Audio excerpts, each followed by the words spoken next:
Well, good afternoon. I'm Father David. Thank you for joining me today for Disciple Time as we are kind of focusing in on Saint Borromeo, Bishop and Cardinal of the Church, as we continue into this theme, render unto the Lord your life. And so, kind of got this question. Have you ever noticed how easy it is to say, I'll get to that later?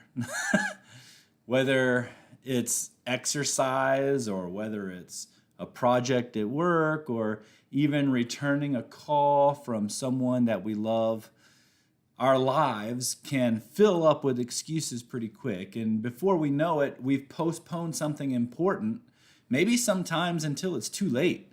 And I worry about that sometimes with my dad's health failing. Like, at what point do I need to fly out to Virginia and pay a visit, just put everything here on hold and just go spend time with him?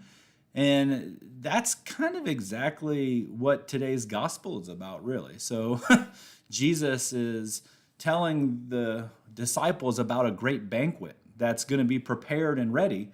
But when the invitation goes out, the people begin to list all the reasons why they can't attend, right? One has a field to inspect, another one has some oxen to test, another one has some family obligations, and none of these in among themselves are bad things. But together, right, they're keeping those people from the best thing, which was the feast with the divine, right? I mean, if we want to look at this symbolically, communion with the divine.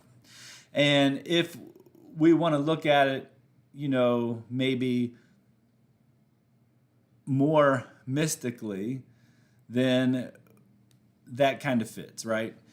Or we could just see it as some dinner we're going to have in the afterlife. It's up to you. But setting all the distractions aside to comprehend the presence and the work of Christ within us, and then uniting with him at table. That's kind of where my mystic leaning takes me in the interpretation of the scripture. So Paul, I think, reminds us in Romans 12:11 something that's important to kind of shape into this, and that is, do not grow slack in zeal.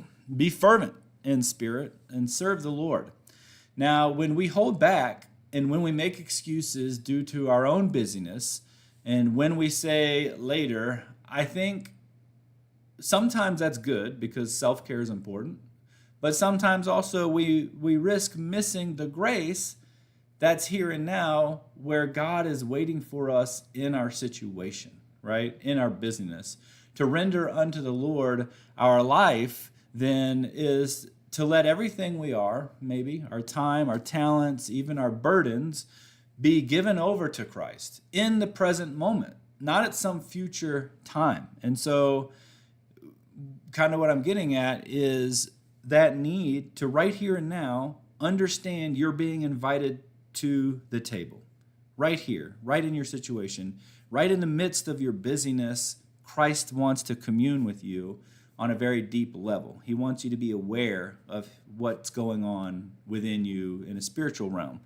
And we can push that awareness aside and focus on all the little things we have to do, or we can slow down and maybe come to the table, right?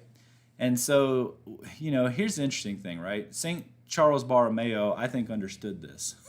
As a cardinal and a bishop of the church, he lived in the 16th century, and he threw himself, really, into reforming the church after the Council of Trent. And so he gave tirelessly of his wealth, he gave his energy, and even he gave his health to care for the people God had laid on his heart. And we learn that he was particularly more active and present for the people during the plague. So he wasn't one of these bishops or cardinals that was like, oh, I'm not getting around those people. No, he put himself in the thick of it, and that was important. That's why he is the patron of bishops, I think, because of the way he modeled that behavior. He's the patron of cardinals, of seminarians, and even those who suffer from stomach ailments, because he poured himself out, body and soul, in service to God's people. So I think the question is, right, how can his example guide us today? Well, I think Charles reminds us that holiness, it's not some abstract thing. And if we want to ask, well, what does it look like? I would say it looks like showing up. It looks like being open for the tasks that God's placing on you. I think it's being there for the teaching, the leading, being there for parenting, for serving in the community, most importantly, for loving with real compassion the people that are in your life and those you meet. And all these things without really putting a lot of excuses in the way. And it takes, I'm taking the banquet of faith and love that God sets before us and inviting others to the table, right? I think that's one of the things that it does. It realizes there is this table of unity that we can come to. And the real mission really is trying to get people to that table. And why?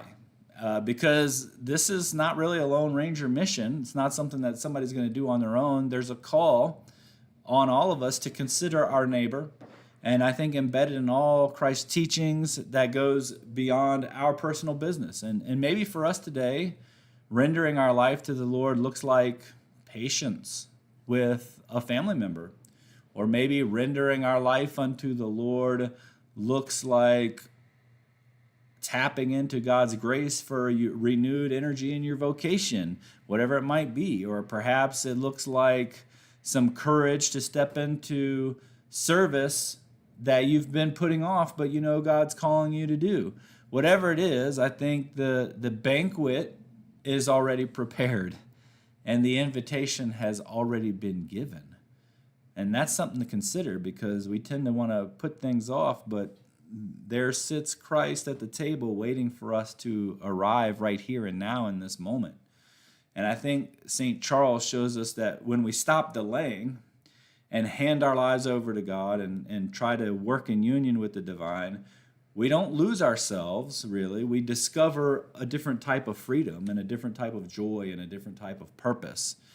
And that means the feast is ready and the Lord is calling. And what do we see happening if we don't heed the call to come into God's kingdom right here and now with that type of lifestyle? Well, we see in Luke 14:23-24, the master then ordered the servant, go out to the highways and hedgerows and make people come in that my home may be filled. For I tell you, none of those men who were invited will taste my dinner.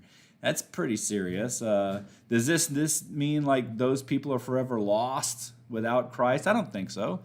I think it just means that they missed a meal, right? There's lots of meals. They missed a meal. And more than that, they missed an opportunity to commune with God and be nurtured by his grace by setting aside all the busyness and just kind of having that moment here and now with him. So, what's the application today? Well, I think it's this. It's one of the applications. Let's not make excuses, right? Let's come to the table when it's available and be nurtured by the grace of divine union. And while we're at it, let's bring some other people with us. And that's one way we can render unto the Lord our life. So thank you for joining me today as we've looked at the memorial of Saint Borromeo, Bishop and Cardinal of the Church. We'll see you next time.